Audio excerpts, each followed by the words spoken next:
Hola, buenas tardes.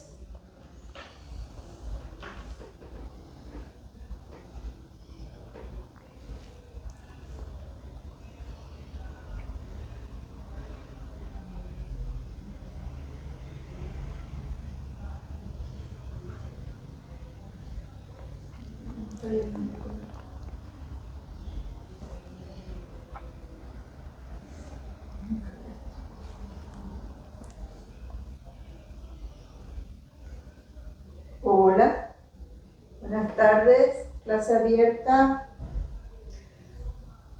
¿Listo nuestro conversatorio?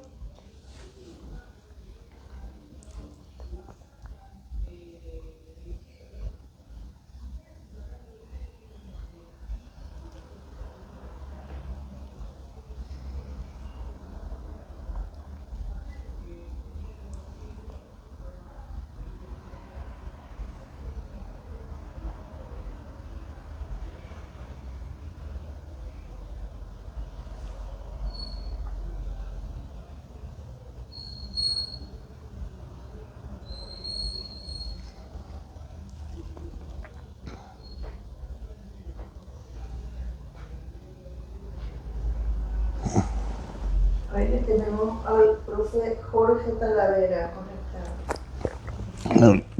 Puedo comenzar entonces.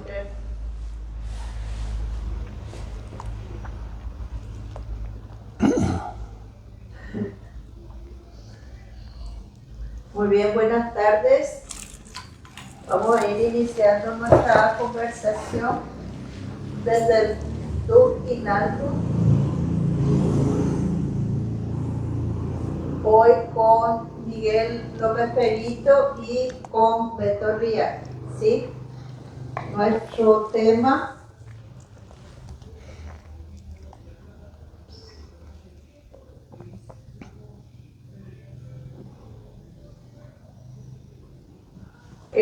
continuamos en la segunda parte de nuestra nueva escuela pública paraguaya. Hoy con el rol pedagógico del docente, la formación del docente para cumplir su rol pedagógico y las condiciones laborales y sociales para que el docente cumpla con su rol pedagógico. Paso palabra. Bueno, muchas gracias. Primero, gracias por estar aquí. Siento Miguelo, un gran amigo, nos conocemos de hace muchísimos años. Con Jorge Talavera, la Fundación Alianza, el Instituto Buscando la Vida y bueno, realmente un placer tenerte. Y yo voy a explicar algo, me voy a parar un ratito, que es lo siguiente. Voy a correr mi silla, acá después la volveré a poner en su lugar. Yo quiero invitarlos a los que estén hoy, que es nuestro último encuentro sobre este tema, que es la nueva escuela pública paraguaya, a que pensemos juntos. Y les quiero contar una anécdota, es muy sencilla. En la década del 20 ya todo el mundo sabía que Einstein iba a ganar el premio Nobel. Y entonces, pero Einstein no era profesor todavía en la universidad. Y ahí entonces el gobierno le llama a la Universidad de Berna y le dice, ¿por qué Einstein no era todavía profesor de la universidad? Él daba clases, pero no era profesor, ¿verdad? Entonces le envían a una persona que era la encargada de como tomar un examen a Einstein para ver si podía ser profesor. Y entonces el examen básicamente era ir y ver las clases de Einstein. Y tenía 7 alumnos, ¿cierto? Y entonces llega a la clase, ¿no es cierto? Se sienta digamos, el que iba a observar y iba a controlar, y ve que Einstein dice, bueno, hoy tendríamos que hablar del tema de la fuerza, pero yo estoy pensando todavía este tema de la fuerza, no me es muy claro, o sea que vamos a ir directamente vamos a pasar a lo que es impulso. Un tema así era, ¿no es cierto? Entonces, levanta la mano el director y dice, pero hoy no es el tema fuerza, sí, pero lo estoy pensando. Entonces, bueno, da sobre el impulso. Después, siguiente clase, 3, 4 clases, y había otra, una cuarta, quinta clase, que el tema era la energía. Y entonces entra este y dice, ya pensé mejor lo de fuerza, hoy vamos a desarrollar fuerza. Entonces el informe, y está escrito, es Einstein jamás puede ser profesor, porque él piensa con sus alumnos. Él tiene que enseñarle a sus alumnos. Entonces, siempre me quedó a mí grabado eso porque yo creo que Ramón Indalecio Cardoso tenía esas cosas geniales que él recuperaba de su experiencia de haberse formado también como maestro. En un momento muy difícil, no se olvide, como vimos la vez pasada con José Antonio, reconstrucción del país. Los encargados de la educación eran argentinos, básicamente, nosotros habíamos salido de la ocupación. Los libros de historia eran escritos por los argentinos. Las escuelas normales eran las que formaban a los maestros. No había coeducación, o sea, eran solamente colegios de varones o de chicas. Un ambiente de posguerra, ¿no es cierto? Y ahí hace toda una experiencia formativa que lo marca Ramón Indalecio y que lo lleva a ser un maestro diferente y eso se le nota. Y se le nota en que, no solamente en cómo él enseñaba, sino en cómo él investigaba. O sea, en su primera obra cuando él escribe de Pestalozzi, o sea, allá hay una intuición de maestro. No se olvide que vimos la vez pasada también que Pestalozzi decía que había que enseñar el corazón, la mente y las manos. Y que un colegio, el colegio ideal que él pensaba, que era una especie de escuela rural a lo Ramón Indalecio Cardoso, era una escuela donde vos tenías que cultivar la tierra, pero después, con lo que sacabas de la tierra, tenías que procesarlo, industrializarlo, y tenías que ir a venderlo. O sea, tenía que haber, la persona tenía que formarse en todo el proceso, no en una parte del proceso. O sea, y ese era Ramón Indalecio. Entonces, aquí lo que yo les quiero proponer es que pensemos un tema fundamental. Yo sé que muchas veces lo escuchamos y al final no se termina haciendo lo que se debería hacer, pero sin los maestros y sin las maestras de la patria es imposible pensar en un sistema educativo de calidad, imposibles. ¿Por qué? Y acá está Kant. Kant en su obra La Pedagogía, él escribe que el hombre es educado por el hombre. Entonces, nosotros necesitamos a alguien que nos genere las condiciones para formarnos. Y después del siglo XIX, cuando surge la escuela pública, esa persona es un docente que no tiene la función de enseñar, sino de generar las condiciones para que el chico se forme. Que es lo que vimos cuando estudiamos aquel francés con Gorset, ¿no es cierto? Cuando lo estudiamos a Rousseau. Entonces, son a los que leyó Ramón Indalecio. Entonces, acá viene que es interesante esto, que es cómo yo investigué, Miguel, de vuelta, recomiendo la obra de David Velázquez, muy buena en cuanto a la historia, ¿no es cierto? Se te ubica en el contexto histórico, pero hay que leerlo a Ramón Indalecio. ¿No? Y Ramón Indalecio escribe en paraguayo, o sea, es sencillo, o sea, es fácil de leerlo.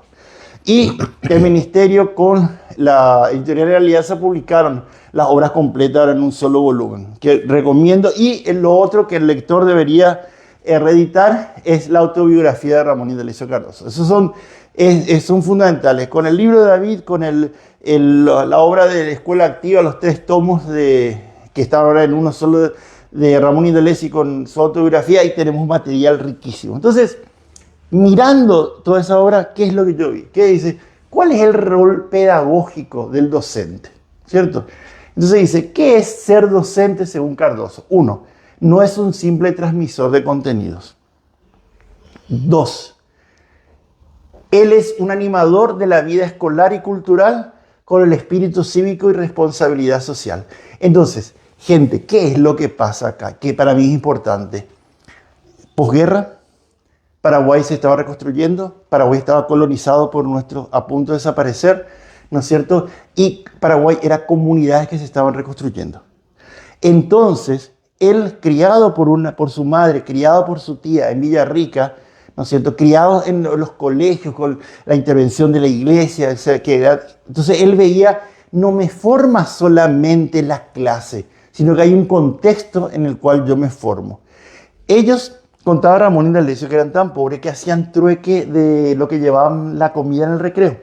Y entonces había eso que llevaba la comida más rica y eso que llevaban poquitito. Entonces decía, bueno, pues yo para que me dé el trueque con la comida le tengo que dar mi comida, que no era nada, más algo. Y entonces ahí él comenzó a enseñar, a compartir las tareas, etc. Entonces eso es interesante. Entonces, por eso el maestro no simplemente tiene que transmitir sino que tiene que entender el contexto, y ahí algo que Miguelo siempre habla, que es el tema de lo cultural. Y eso cultural, ¿por qué lo cívico? Generar comunidad. De vuelta, el Paraguay arrasado, tenías que volver a reconstruir el país, ¿no es cierto? No se olviden que en la época de Ramón Indalecio, el mariscal López era un condenado, o sea, el tipo que había llevado a la destrucción, o sea, tantas cosas pasaban que él va construyendo eso. Entonces, y acá, ¿cuál es la frase de Ramón Indalecio? Dice, el maestro no es un autómata que repite fórmulas, sino un espíritu que anima, guía y forma. Y entonces, ahí viene algo importante. El docente es un agente ético y político. ¿En qué sentido? Es una figura clave para construir ciudadanía democrática. El docente encarna valores. Y acá es importante. No es un modelo, sino encarna valores. Y ahí el niño, el adolescente que está construyendo su sistema de valores tiene un parámetro para comparar, para poder dialogar. Entonces promueve pensamiento autónomo y actúa con compromiso social.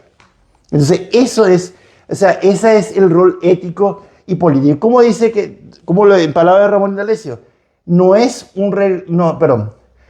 con reglamentos ni circulares como se mejorará la educación, es con el maestro.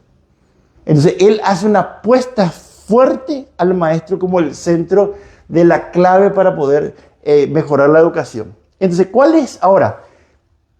Si yo tomo estos dos elementos, ¿quién es el docente? Y esta idea de agente ético y político, me pregunto, bueno, pero pedagógicamente, mirando al docente hacia el presente, ¿qué es lo que él proyecta, Ramón Indalecio Cardoso? ¿Qué proyecta? La participación activa en el proyecto institucional y comunitario. O sea, el maestro no es un espectador, sino que es un protagonista. ¿Pero en qué? En el proyecto de su institución, pero también de la comunidad. Después, hay un rol transversal a la formación que es lo ciudadano, lo emocional, hoy en día también lo digital y lo crítico, que lo hablamos ya la otra vez, ¿no es cierto? Cuando Luis Fretes preguntó, ¿hoy por qué incluimos esto? Porque en la época de Ramón Indalecio, voy a decir, pero no había lo digital, pero habían herramientas que se manejaban, ¿no es cierto? O sea, habíamos pasado de un tipo de, aparecía el automóvil, aparecían, qué sé yo, los barcos vapor, qué sé yo, o sea, entonces aparecía el teléfono, una cantidad de tecnología que ya tenía que dialogar con la escuela. Y lo último es el acompañamiento de trayectorias diversas en un país multicultural. Y eso también hay que recordar. En la época de Ramón Indalecio, un país devastado, fue un país también colonizado. Vinieron, ¿cierto?, diferentes migraciones, diferentes realidades que él tenía que integrar. Entonces, el rol de maestro que yo veo no es de vuelta, y él lo discute porque hay un Osuna, cuando hace la introducción de su libro de Ramón Indalecio, que era amigo de Ramón Indalecio, cuidado con las maestritas y los maestritos, ¿no es cierto? Y eso le molestaba a Ramón Indalecio, porque él veía lo veía al docente como un profesional, pero ¿de qué? De la generación de esas condiciones. Entonces, ahí es lo que a mí me genera la duda, Miguelo, es ¿por qué? O sea, ¿cómo llegamos, ¿no es cierto?, a una situación en que hoy el maestro no es visto ni como profesional muchas veces, no es visto como ese interlocutor cultural, no es visto ni siquiera en lo pedagógico? Yo recuerdo que cuando comenzamos, ¿te acordás? En los años 90 con la reforma del 93, se pensó la autoestima del maestro, y todo se fue, digamos, como diluyendo, y hoy el tema del docente, la formación docente, se ve como un problema, pero no un problema a resolver, sino parecería como un problema que está frenando las soluciones. ¿Qué nos pasó? Hay que preguntarle a Peña. ¿A qué Peña? A Santiago Peña, el presidente de la República. Yo pensé que... Peña dio una respuesta ya a eso. Antes que vos, antes que yo, antes que cualquiera, ¿no? ¿Qué es lo que ofrecemos en el exterior como la mayor riqueza potencial del Paraguay a los inversores extranjeros. ¿Qué es lo que ofrecemos? Impuestos baratos, Impuestos baratos, ¿sí? ¿Y qué más? energía, Sí. después, no sé Mano qué. de obra. Mano de obra barata. Claro, cierto. Mano de obra. ¿No? Y mano de obra barata tiene un nombre, es decir, vamos a ponerle el nombre que le corresponde realmente, que es la precarización del ser humano. La mano de obra es estar ofreciendo gente que no sabe hacer nada, gente que no tiene formación. Es más, lo dice en esos términos, dice. No sabe hacer gran cosa, pero es una mano de obra muy maleable, puede aprender rápido. Entonces, ¿qué es lo que estamos ofreciendo para afuera de Paraguay?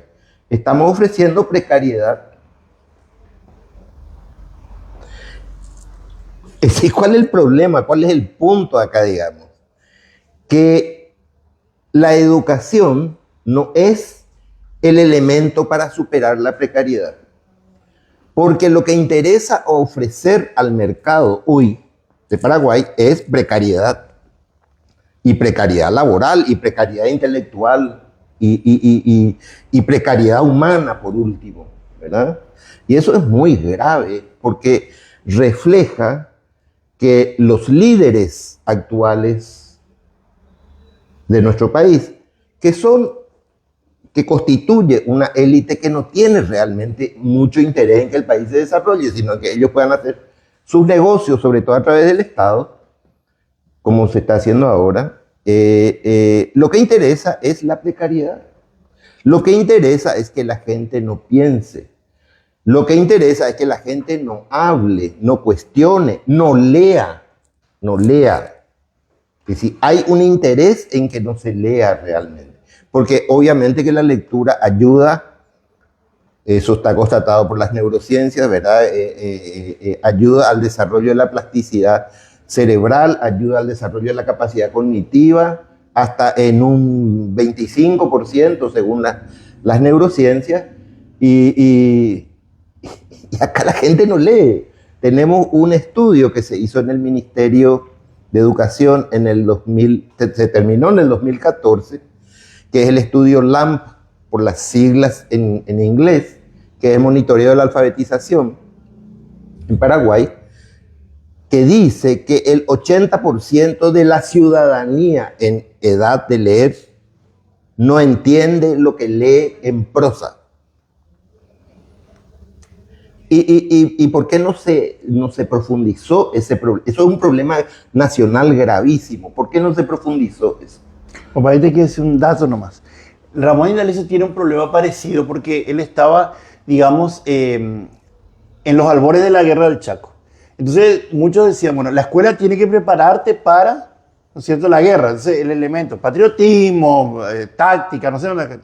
Entonces, sin embargo, no, hay que formar en la ética, hay que formar en la lectura comprensiva, no hay que formar en la comunidad. Entonces, y ahí muchos decían, pero bueno, pero vos estás pateando contra la olla, ¿no es cierto? Pero en realidad decían, no, pero el Paraguay, ¿no es cierto?, no es solamente el que va hacia la guerra, sino que va a haber una posguerra, o sea, y ahí él hablaba mucho de fortalecer la institucionalidad. Entonces, y ahí, y cierro con esto, justamente esa idea de la escuela urbana y la escuela rural era para darle elementos de, llamémosle, emancipatorios a los ciudadanos de tal manera que pudieran ser capaces de construir una vida mejor. O sea, esto va en contra, o sea, Ramón Indalecio hoy no sería nuestro pedagogo.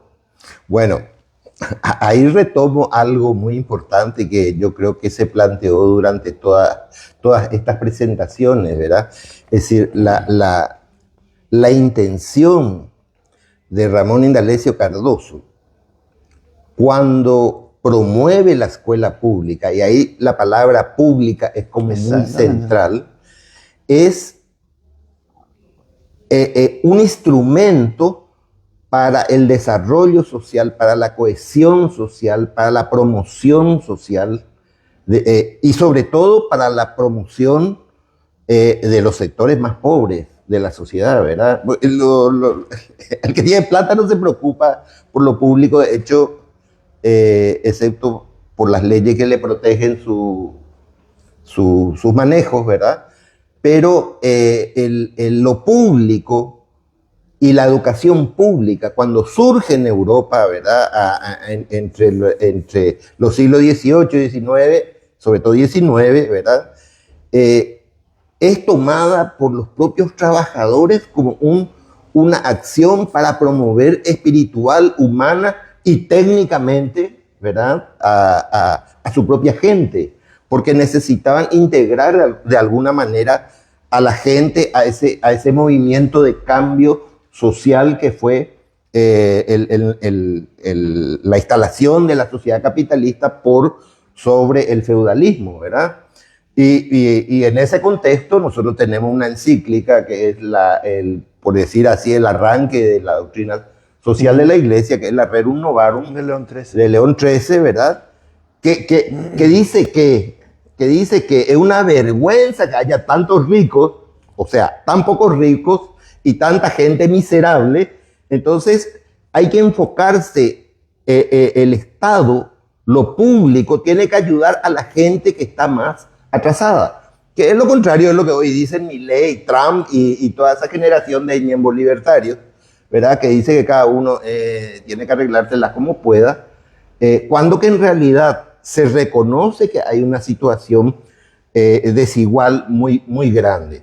¿Cuál es la intuición importante de Ramón Indalecio Cardoso cuando plantea la escuela pública y ese rol de la escuela pública?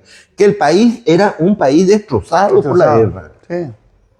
¿Verdad? Pero Ramón Indalecio Cardoso tenía un plus que yo no sé si hoy tenemos. Yo creo que tenemos, pero está muy apagado, digamos. Que era un grupo de intelectuales y sobre todo de mujeres intelectuales, Sí. que lo apoyaron muchísimo y que desarrollaron una infinidad de cosas, entre ellas el desarrollo del derecho de las mujeres. De principios del 1900 estaban luchando por el derecho al sufragio, por ejemplo, las mujeres. Sí. ¿Verdad? Y la mayoría de ellas eran maestras. Sí, y su tía, que siempre yo comento, es una anécdota que está en uno de los libros de David, ¿no es cierto? Es sobre el tema de que su tía era una muy buena lectora, pero no le permitieron aprender a escribir para que no se comunique con el novio y esas cosas. O sea, estamos todos locos. Pero él le marca mucho su madre y su tía, son personas muy importantes en su vida. Y también algo que quiero nomás comentar de cómo a veces se discute cuál es el plus que puede dar la educación, que es algo que lo cita Ramón Indalecio cuando lo lee a Pestalozzi. Cuando Pestalozzi, él crea sus escuelas, ¿no es cierto? Él la crea básicamente con chicos huérfanos y con gente que vivía en el barrio, digamos, en la zona de la región. Y en un momento dado, él estaba solo. Entonces, él, ¿qué se hacía? Ayudar de los niños y las niñas más grandes, eran como sus ayudantes que le ayudaban a enseñar, etc. Y Pestalozzi era un intelectual, básicamente, ¿no es cierto? O sea, un hombre de libros y todo eso. Bueno, ¿qué sucede? Hay una especie de peste, de viruela, ¿no es cierto? Y él, como había leído, tenía formación, comienza a hacer todo una curación de los chicos en la misma escuela. Pero vienen los padres, ¿no es cierto? Y le quieren llevar. Y entonces él le pelea, no, pero yo acá le vamos a dar los medicamentos. No, yo le llevo, ¿no es cierto? Entonces le llevo. ¿Y qué pasó? Le llevó a como esos padres le llevaron a la sociedad de su época, ¿no es cierto? Con todas las ausencias de Estado, salud y compañía. Todos los que volvieron con sus padres murieron. Los que se quedaron con Pestalozzi, ¿no es cierto? Claro. Ya con con el fruto de la ciencia, la educación, ¿no es cierto?, pudieron sobrevivir. Entonces yo creo que también nosotros olvidamos a veces, ¿no es cierto?, que la escuela es un espacio, quiera que no, muchas veces de contracultura. Pero no es un espacio porque muchos dicen, no, reproduce. Hay que ver a qué nos estamos refiriendo con reproduce y a qué nos referimos con contracultura. Por ejemplo, Dewey, que lo leía mucho Cardoso, siempre decía, Claro que la escuela es un laboratorio social, pero no para replicar, sino para mejorar la sociedad. Entonces, por eso venía la forma, o sea, el rol cívico, el rol comunitario que tenía que tener el maestro. No era un simplemente me quedo y que pase nomás las cosas. Beto, en Europa, en Estados Unidos, la escuela pública fue la que formó la nación, ¿verdad? Entonces, ¿qué reproducción y 8/4? Es decir, es cierto que, pero es lógico también que la educación tenga que reproducir las pautas culturales. El acervo cultural. El acervo cultural. Claro, eso es como la aporía del huevo y la gallina, que vino primero, más o menos. Como ¿verdad? si no hay identidad. Entonces, Bueno, tiene que haber una identidad, tiene que haber una conservación, lógicamente, en la educación.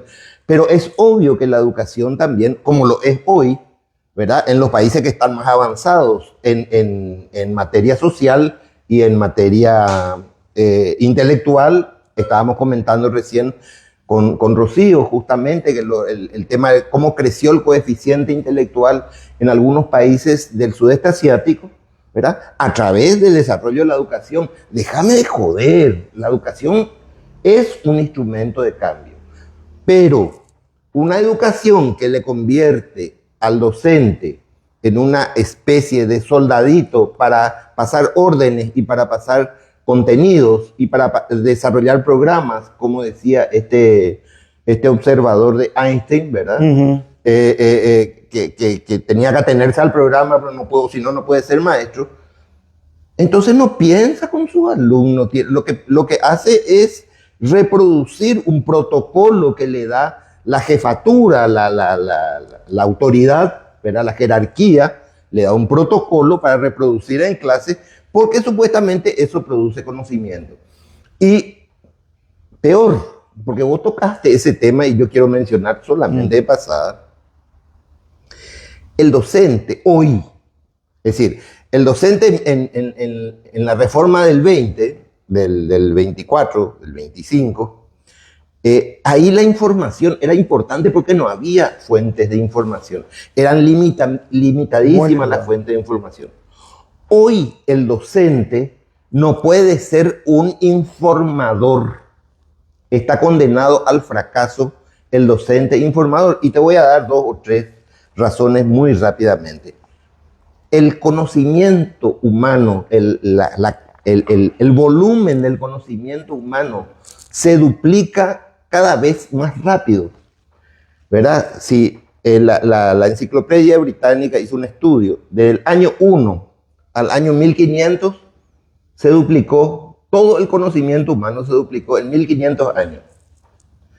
Y después se fue reduciendo cada vez más, ¿verdad? Después cada 75 años, después cada 25 años.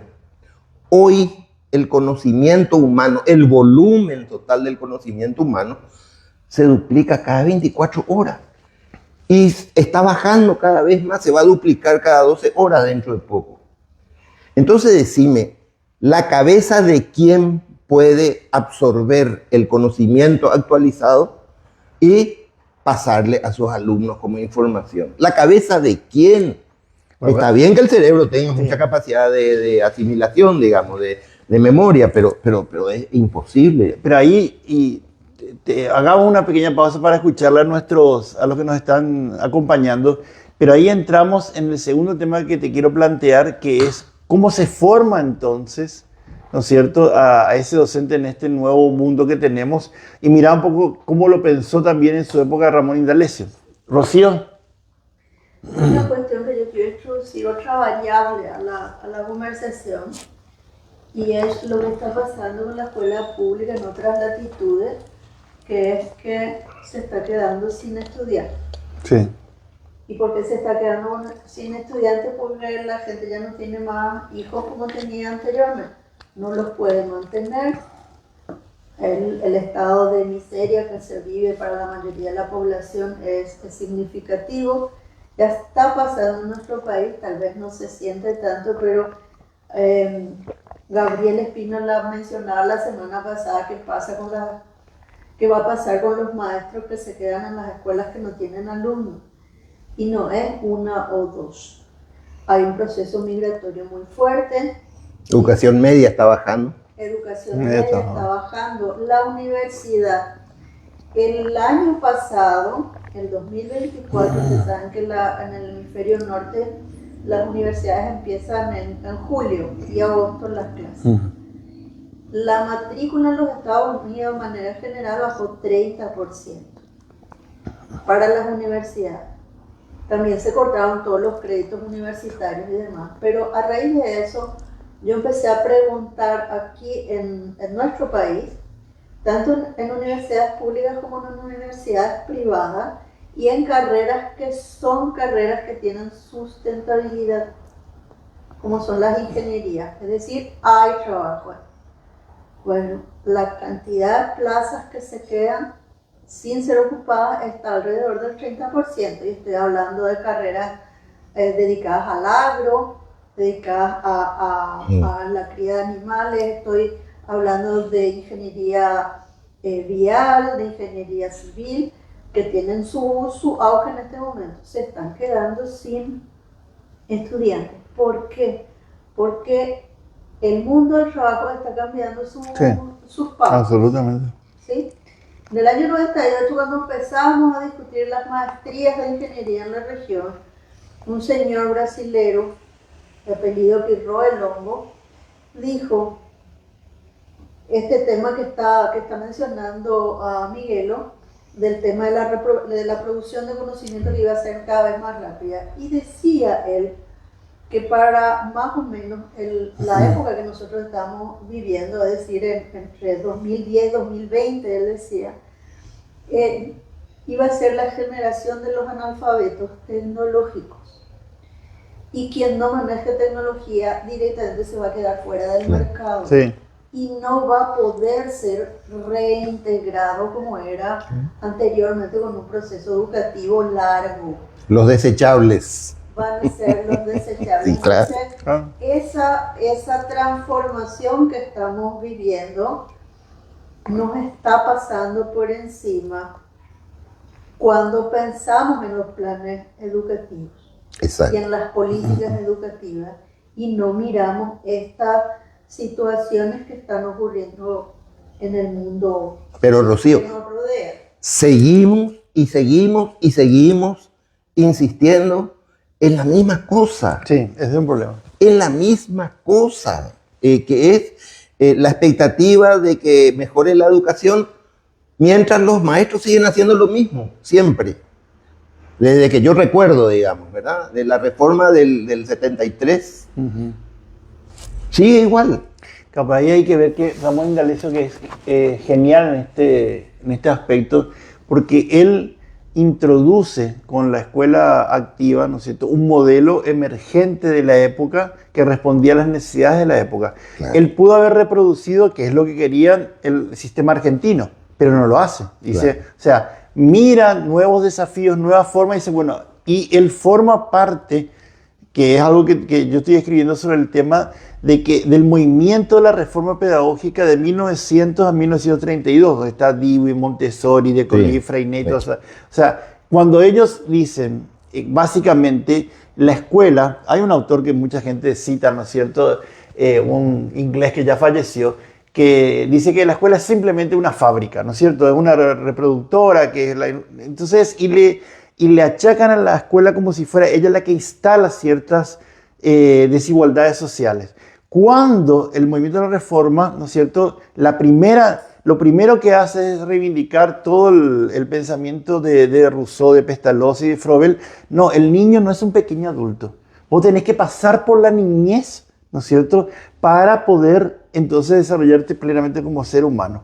Entonces, en ese sentido, yo coincido contigo que uno de los grandes aportes de Ramón Indalecio es decir, no vamos a hacer lo que ya estábamos haciendo, vamos a hacer algo diferente.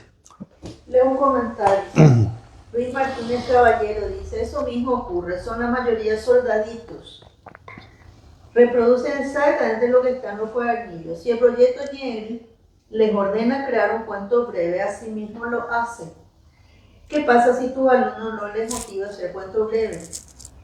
¿Les interesa investigar sobre los animales o las plantas o les interesan las matemáticas o las artes. Eso nos deja Luis Martínez como comentario aquí sobre el tema que estamos conversando.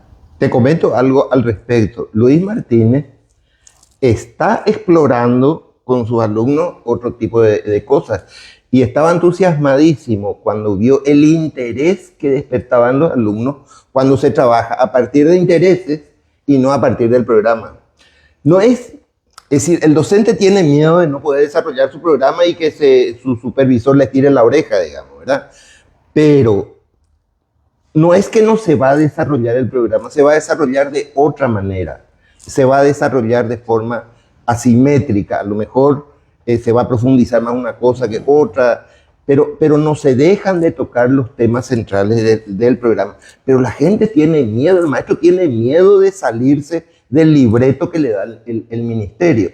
Y en ese sentido, ¿verdad? Vos tenés un contrapunto con la experiencia de Ramón Indalecio Cardoso, donde había una élite de docentes, sobre todo de mujeres muy inquietas, que leían, que investigaban, que proponían, que exploraban. Así nace lo del Congreso de 1931, ¿verdad? Donde vos ves otra cosa, vos ves un verdadero profesional explorando su profesión con hipótesis, con teorías, con fundamento teórico, con lectura, etcétera, etcétera. Hoy no hay nada de eso. Bueno, pero también es algo de la época. Cuando uno mira de dónde, con quién dialoga y cómo llega Ramón Indalecio Cardoso al movimiento de la reforma pedagógica, es porque en ese momento en Uruguay, en Argentina, en México, en Lima, había congresos pedagógicos. Y en los congresos pedagógicos se compartían las buenas prácticas, pero no bajo un corset de paper, o no, sino que era realmente, y se generaba un diálogo, un interés en cómo podemos hacerlo mejor. Y ahí se nutrían los sistemas educativos para justamente también en la época fortalecer las identidades nacionales, ¿no es cierto? O sea, pero hay preguntas para eso. Sí. Pablo Orlando nos escribe: saludos desde Colombia, soy un docente paraguayo haciendo una maestría en la UPTC. Hace tanta falta en nuestro país este tipo de espacio de discusión sobre nuestra tarea pedagógica, fundamentalmente para sostener la necesidad de construir nuestra escuela pública, pero nuestra, no impuesta por el sistema, para no seguir en esta lógica de ser simples reproductores de lo que al sistema político-económico le interesa. Jorge Luis Talavera: aparte de los espacios como estos, donde se está pensando y reflexionando la educación en Paraguay, ¿hay algún plan o proyecto del MED de alguna consulta reflexiva para que las élites intelectuales, docentes y académicos piensen en la educación y su futuro en nuestro país?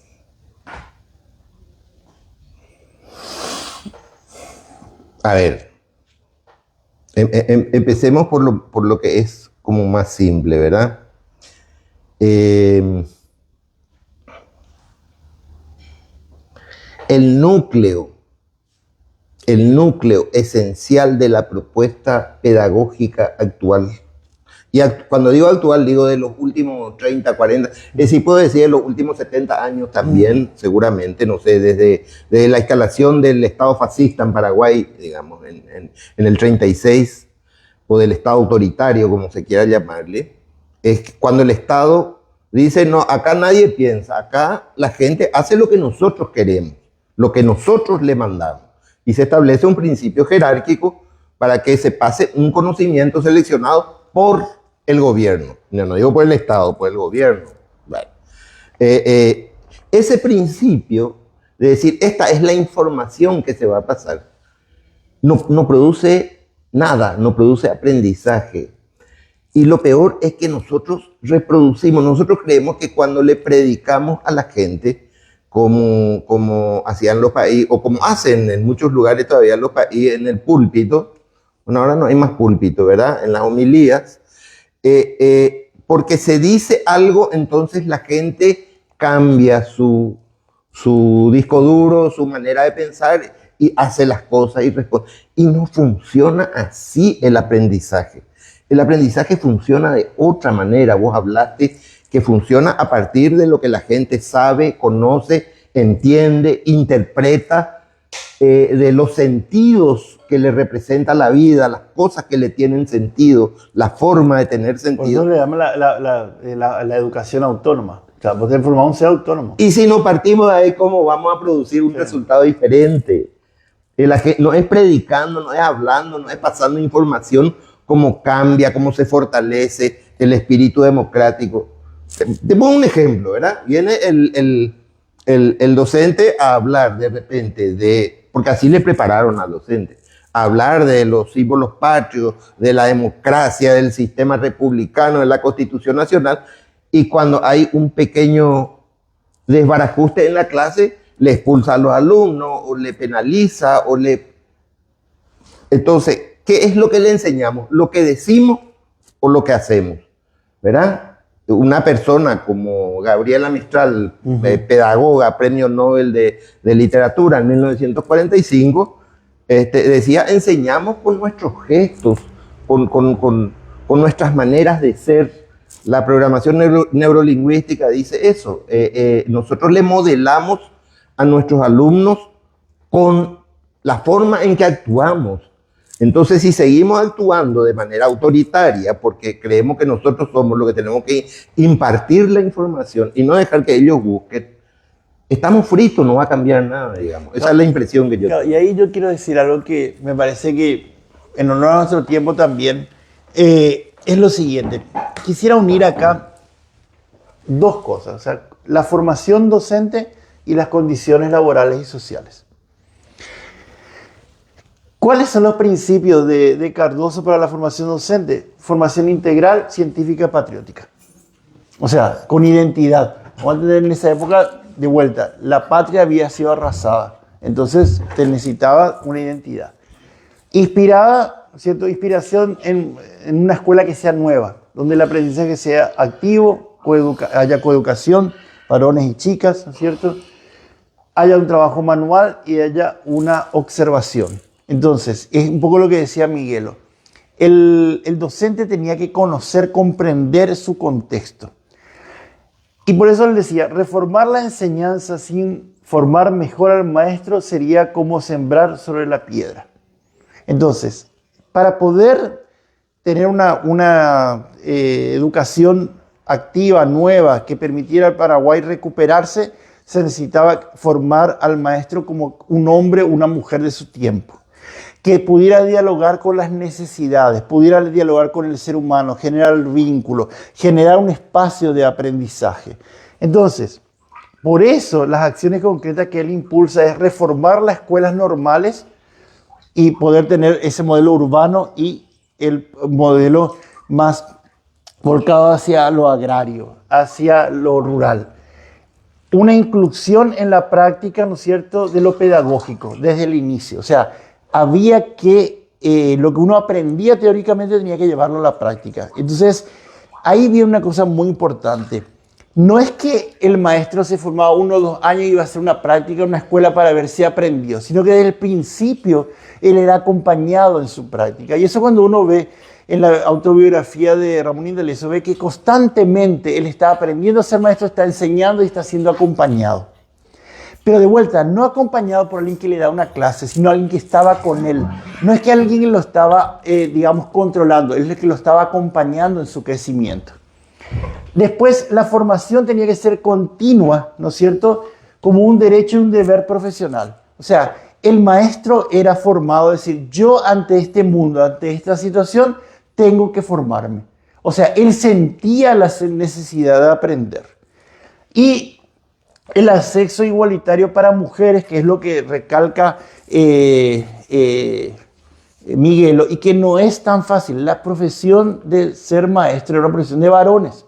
Hoy nosotros pensamos una profesión de mujeres, era una profesión de varones. Entonces la mujer era la crianza, pero educar era el varón.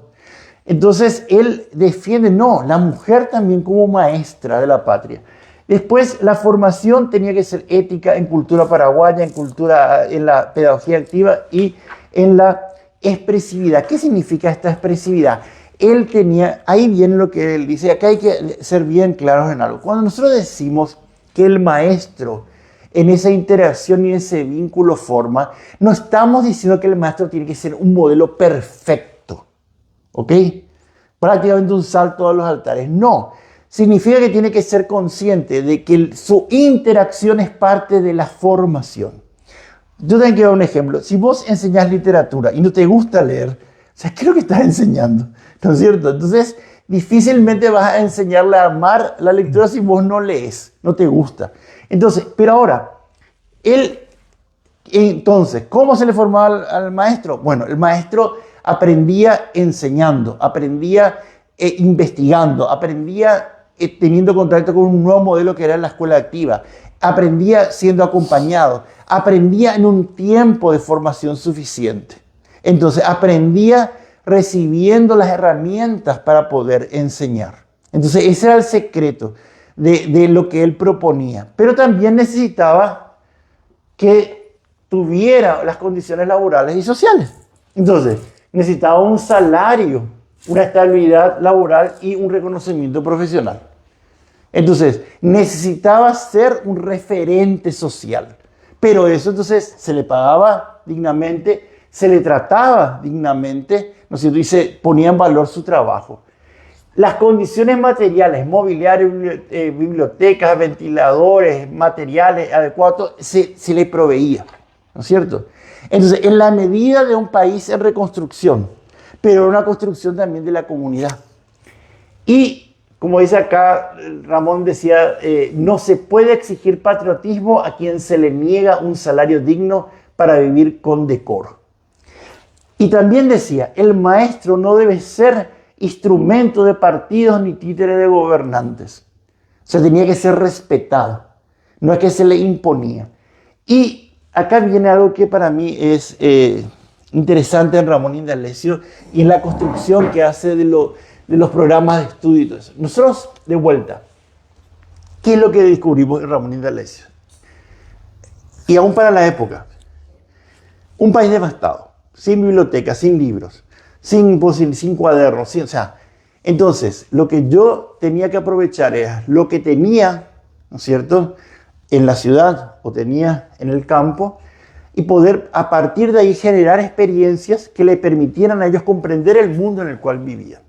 Y que sintieran la necesidad de leer, que sintieran la necesidad de progresar. Entonces, cuando había una beca, claro que estudiaban, ¿no es cierto? Claro que se mataban porque sabían que esa era una forma de movilidad social y que iban a tener, ¿no es cierto?, acceso a una mejor educación.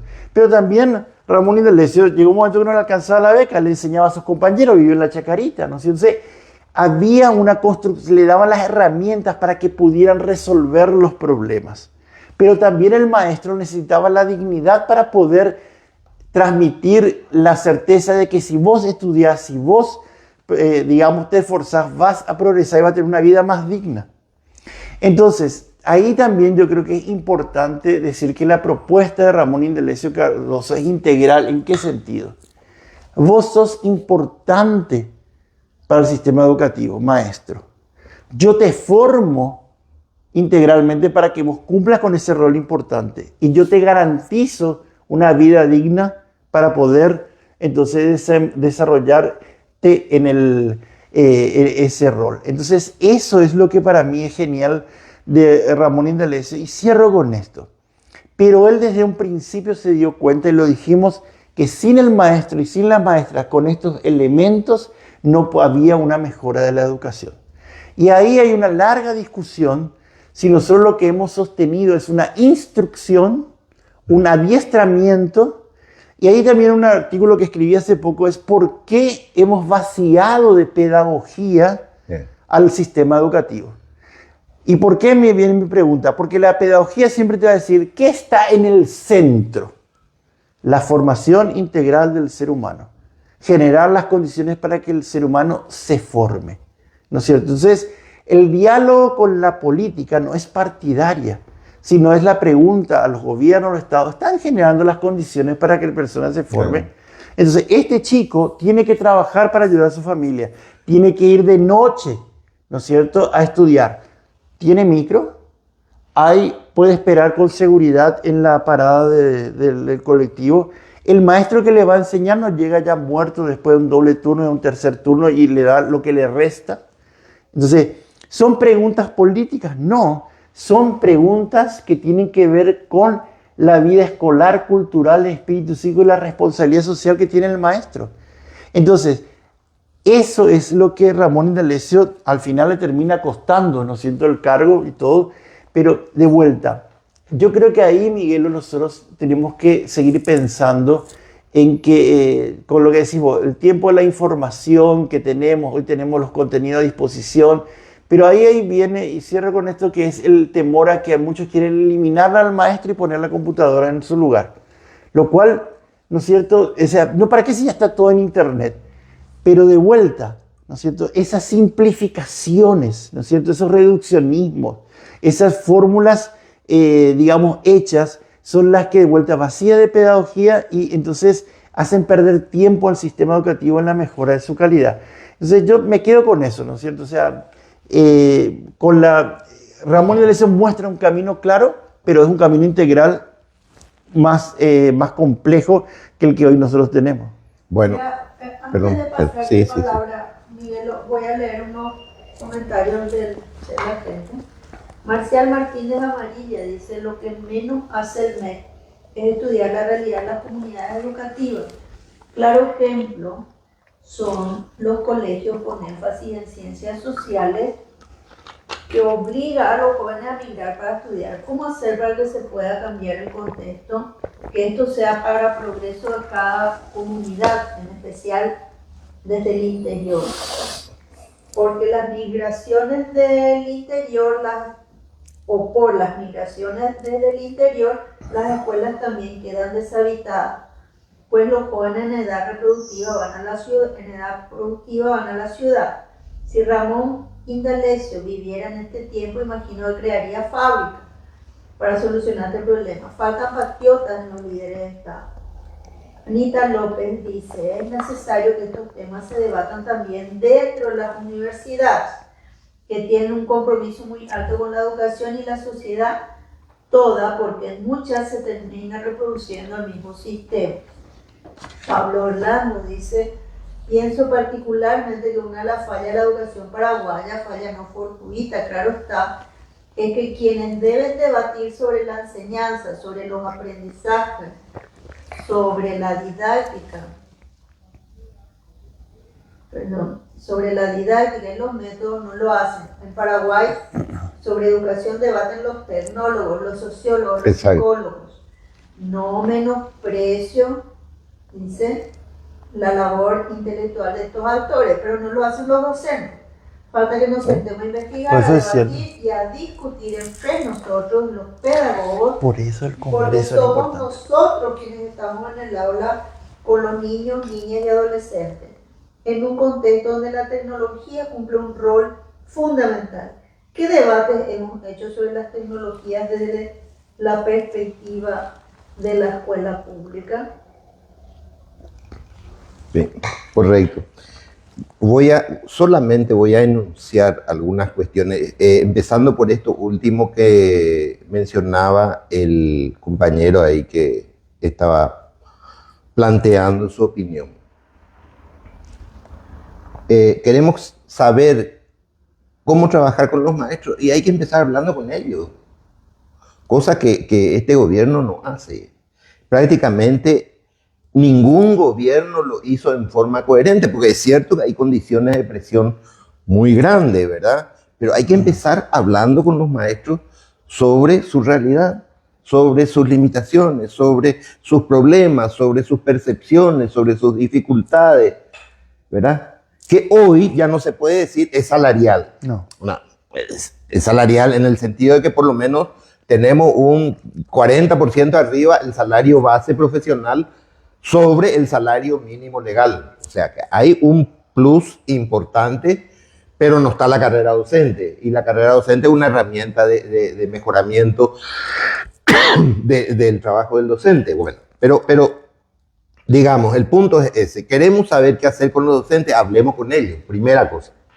Segunda cosa, que yo creo que aprendió no solamente Ramón Indalecio Cardoso, sino los grandes reformadores de la educación en América Latina, ¿verdad? Le pasó a Simón Rodríguez en Bolivia en 1826, que es, si no hay un proyecto social más o menos consistente que proteja el proyecto de la educación pública, que resguarde, que le dé cobertura, que le dé condición de política pública, ¿verdad? Viene el oligarcón de turno, viene el dictadorzuelo de turno, viene el grupo de turno al poder y tumba cualquier intento de hacer las cosas de manera diferente. Entonces voy a formular inclusive de una forma un poco más radical. Mientras no haya una ciudadanía un poco más organizada que defienda la educación pública, la necesidad de la educación pública, que se organice para eso, que tenga un proyecto de defensa de la educación pública, el docente solo no puede hacerlo, ¿verdad? Entonces necesitamos de la acción política en el sentido más amplio, de la acción de los movimientos sociales, de la acción de la élite intelectual que apoye macizamente la necesidad de un cambio educativo importante. Entonces, ¿en qué se expresa la no importancia del docente hoy? Uno, en la falta de libertad pedagógica. Sí, claramente. ¿Verdad? Si yo tengo curiosidad por explorar, investigar algo diferente, hacer algo diferente con mis alumnos, no puedo. No puedo porque le tengo encima al director, a la directora, y si no al supervisor, y si no le tengo encima al Partido Colorado con su director departamental diciéndome lo que tengo que hacer. Entonces la gente tiene miedo, venimos de un proceso de dictadura del cual no nos hemos recuperado y la gente tiene miedo de hacer las cosas de manera diferente. Segundo, la función misional del docente está precarizada a tal punto que hoy la función administrativa está mejor cotizada en términos de salario. ¿Cuál es la opción de un docente de aula para mejorar sus condiciones económicas, su ascenso profesional? Ser director o ser técnico. Es decir, pasarse al ámbito administrativo. Hoy la parte, y están todas está en el escalafón docente, está en la carrera docente, ¿verdad? Se valoriza menos la función misional del aula que la función administrativa. Y la función administrativa es una función de apoyo. Está para apoyarle a los docentes en el aula. La función técnica está para apoyarle a los... No pueden valer más que la función misional, que la función de aula. Pero así se cotiza en el sistema jurídico. Y la otra cuestión es, necesitamos más docentes que lean, que se formen. Necesitamos más docentes intelectuales que asuman lo pedagógico como una cuestión clave, digamos, de su función docente, ¿verdad?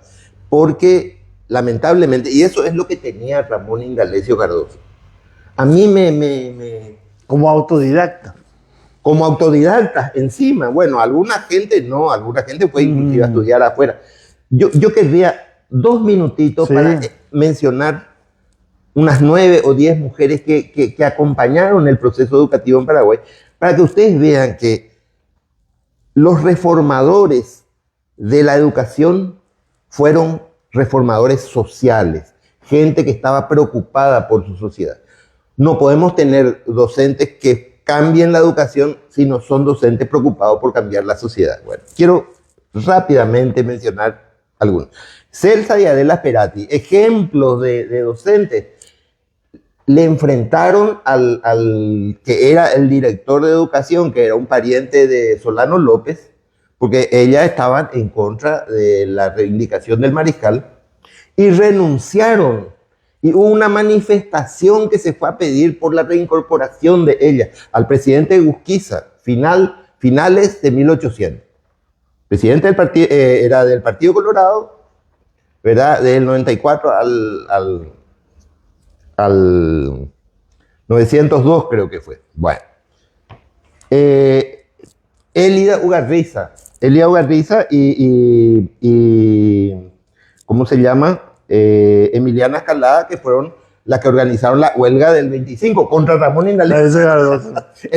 Al propio Ramón Indalecio Cardoso le hicieron huelga, digamos, por la no aplicación del estatuto docente, ¿verdad? Pero además eran feministas, ellas fueron la base de la fundación del Centro Femenino que peleaba por el sufragio de la mujer en Paraguay en 1920. Serafina Dávalo. Bueno. Serafina es una figura ultra conocida, ¿verdad? Pero decía algo muy importante. Si no hay igualdad en el hogar, no puede haber igualdad en la sociedad. O sea, no era una persona que no pensaba, digamos. María Felicidad González, feminista. Sí. Una gran innovadora educativa que fue un brazo derecho de Ramón Indalecio Cardoso, ¿verdad? Fundadora del Consejo de Mujeres para incentivar la participación de mujeres en el ámbito público. Ana María Recalde, escritora y seguidora de la teología de la liberación. Ella se enfrentó a Higinio Morínigo, se enfrentó a Alfredo Stroessner cuando quisieron imponer gente en la educación, se plantó ella públicamente. Ramona Ferreira, de la época anterior, ¿verdad? Periodista, era profesora, era periodista, militante por los derechos civiles de las mujeres, se tuvo que ir exiliada, le destruyeron su imprenta en 1904, inclusive estuvo metida gente de iglesia aparentemente en esa cuestión. Clotilde Bordón, guaireña, conocidísima también, que fue una de las líderes de la pedagogía crítica de Ramón Indalecio, era historiadora, escritora. Alguna de ellas, no sé si fue Clotilde o quién, fue quien metió el tema de la merienda escolar, por ejemplo. Sí. Consciente de que si no había alimentación en los niños, no funcionaba mucho el tema de la escuela, ¿verdad? Virginia Corbalán, abogada, feminista, que decía que al hombre más torpe y a los extranjeros se le concedía el voto, pero a las mujeres, a las mejores mujeres más capacitadas no podían votar en Paraguay, hasta el 61, ¿verdad? Era una crítica al sistema capitalista y patriarcal. Gente muy formada, gente preparada, digamos. Entonces yo... Gente que enseñaba en la escuela. Y que enseñaba en la escuela, claro. Eso yo echo de menos en el sentido de que las organizaciones docentes deberían preocuparse por formar un liderazgo más sólido, más fuerte, más contundente en materia social, política y en materia pedagógica también. Yo una cosa más quisiera decir, porque ya se nos va acabando el tiempo, pero hoy nosotros tenemos las herramientas que se llama blog, que se llaman, hay los sitios web, los repositorios, ¿no es cierto?, donde se puede escribir y se puede compartir lo que uno... Pero también es importante que el que escriba sea leído, sea discutido. Entonces, después al final vamos a contar que vamos a comenzar posiblemente un ciclo de cine-debate también como parte de esta experiencia. Pero ahí me gusta lo que dijo Miguel en el sentido que tiene que haber un compromiso de la sociedad civil. Y ese compromiso de la sociedad civil no significa meterse en vamos a hacer el currículum, los padres, por ejemplo, sino significa vamos a apoyar la escuela pública. O sea, y entonces, y hay formas concretas y una de esas permitiendo, o alguien dijo el rol de las universidades, que nosotros tengamos realmente universidades donde haya financiamiento de la investigación pedagógica y donde entonces se pueda reunir ese coral de voces de los docentes y se pueda construir, como lo hizo Ramón Indalecio Cardoso, un diálogo con todo lo que está pasando en el mundo a partir de nuestra identidad. Pero hay preguntas para ese. Hay comentarios. Norma Rojas nos dice, este libreto pues no te desafía a innovar, sino a seguir en tu zona de confort. El otro problema es la continuidad. Cada administración invalida los proyectos y comienza otro. Sí. Entonces se refuerza la resistencia a modificar porque los maestros dicen estamos hartos de las imposiciones, nos llenan de confusiones, se hicieron proyectos y programas inspirados en Ramón Indalecio, sin embargo se invalidaron todos. Marta Rodríguez dice nada cambió. Andrés Morazzi, el interés fija la atención, una gran enseñanza que me dejó mi madre, una profesora de plurigrado de la Argentina. Sí, cierto. Norma Rojas nuevamente dice la capacitación docente continua es clave. Debe ser con tutoría, acompañamiento sistemático para instalar procesos de cambio, poner sentido y comprender el proceso formativo. José Antonio Galeano dice, estos encuentros me recuerdan en cada ocasión la importancia de instalar en el debate cuestiones que son anteriores a la acción por la acción misma. Miriam González, recordemos que aún no se dio una reforma en la educación superior y es donde existen pocos pedagogos. A veces hasta se convierte en la fábrica de corruptos del país. Te propongo, Miguel, que hagamos un cierre, porque ya nos pasamos 10 minutos de nuestro horario. Entonces, yo quisiera hacer el cierre, primero agradeciendo a Rocío, ¿no es cierto?, a todos los que nos han seguido, nos han acompañado, agradecerle hoy a Miguelo, agradecerle la semana pasada estuvo José Antonio, agradecerle a Margarita, que también nos ayudó a pensar. Y el ejercicio que nosotros propusimos es, no vinimos a dar una clase magistral, sino que estamos pensando en voz alta. Y es el ejercicio que nosotros proponemos. Al mismo tiempo, nosotros tenemos un blog que se llama Por Amor al Paraguay, que es donde muchas de nuestras reflexiones las estamos publicando. Entonces, no nos quedamos solamente en esta conversación amena, sino que también lo publicamos. También nosotros estamos pensando y viendo la forma de poder colaborar con la gente que tiene que llevar adelante propuestas. Y nosotros coincidimos que tienen que ser los docentes, que tienen que ser los gremios docentes, que tiene que ser la sociedad civil, que tiene que ser la universidad. Entonces, donde nosotros vemos con claridad que hemos llegado a un punto de inflexión, ¿no es cierto?, donde tenemos un problema que está claro, que se llama formación docente, una formación inicial, una formación en servicio, una formación en continua, que ya hemos tenido la experiencia de muchos enlatados, de muchos sistemas, que entonces ahora tenemos que tal vez animarnos a fortalecer eso. Lo primero que seguramente nos van a decir, entonces necesitamos presupuesto. No, necesitamos ideas, necesitamos visiones, y después entonces vamos a poder orientar ese presupuesto que vamos a requerir. Miguel lo dijo muy bien, ha mejorado el salario docente, pero necesitamos la carrera docente, que tiene que ser realmente, se tiene que crecer.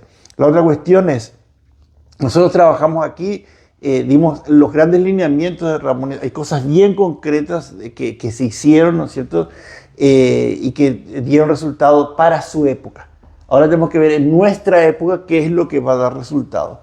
Entonces, en ese sentido, una gran pregunta que la otra vez presentamos es ¿Quo vadis Paraguay? ¿A dónde vas, Paraguay?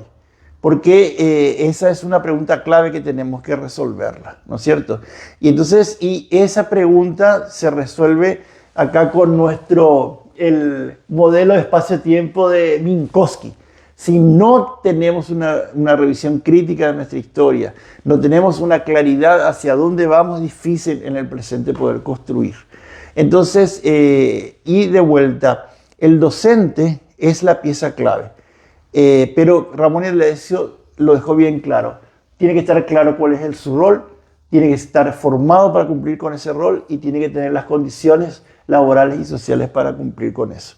Entonces yo termino con esta idea. No podemos pensar en una escuela pública en el siglo XXI, en el tercer decenio de este siglo, sin pensar con los docentes, no solamente la escuela, sino pensar el mundo en el que vivimos y volver a reposicionar a la educación pública en ese contexto.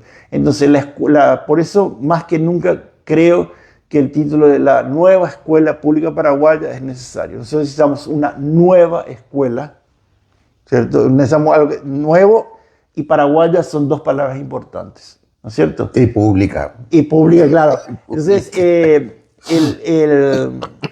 realmente es la nueva escuela pública paraguaya y no tuvimos tiempo para hablar del tema de la cultura, es un tema que nos preocupa, que venimos hablando, y ahí yo coincido plenamente con Miguel, el tema del rol de los intelectuales. Pero no, y eso yo también hay un artículo escrito, no en una actitud antipedagógica, ¿no es cierto? Porque mucha gente habla contra la escuela y no te propone nada. O sea, y ahí yo digo, estamos siendo funcionales, ¿no es cierto? Entonces, en ese sentido también necesitamos de los hombres y las mujeres de la cultura, necesitamos de los intelectuales para ir remando hacia, como dice Duque in alto, ¿no es cierto? Pero animarnos a pensar. Entonces, yo agradezco a todos y bueno, y con eso hago mi cierre. Bueno, ya Miguelo, te dejo para que... Gracias, brevísimo, porque ya nos pasamos bastante el tiempo. Agradezco muchísimo el espacio, el acompañamiento de la gente que ya estuvo antes con vos, que creo que aportó muchísimo en varios sentidos. Rocío también, ¿verdad? Yo quiero mencionar nomás, porque no cierro nada, me gustaría que quede abierta esta discusión, que no se cierre nada acá, y que quiero referenciar lo que se acaba de lanzar en Paraguay, simbólicamente, ya no sé cuándo se publicó, las llamadas 59 recomendaciones del Grupo de Diálogo de Alto Nivel de las Naciones Unidas sobre la situación del personal docente, que de alguna manera actualiza las recomendaciones de 1966 de la OIT UNESCO, ¿verdad? Y es una joya, porque ahí hay un resumen de la riqueza recogida en todos los países sobre el sentido de la educación pública y la función profesional del docente. Yo creo que debería ser casi como un texto obligado de las organizaciones docentes, ¿verdad? Que la gente lea, entienda, debata y que se asuma el protagonismo en materia pedagógica, porque nos vamos yendo a pique muy rápidamente, digamos, y no se ven visos de que esto se vaya a corregir. Te comprometo algo. Entonces, en el blog Por Amor al Paraguay, hacernos una introducción, ahí le ponemos el link y todos puedan entonces... Sin problema. Hecho. Sin problema. Muchísimas gracias. Muchas gracias. Bueno, yo hago también el cierre de este ciclo de charlas. Nuestra ideóloga, estas charlas, hay que decirlo, surgieron porque Rocío Robledo nos convenció de que las hiciéramos. Y la idea era también recoger los aportes, recoger el interés de todos ustedes y poder ofrecer en la brevedad posible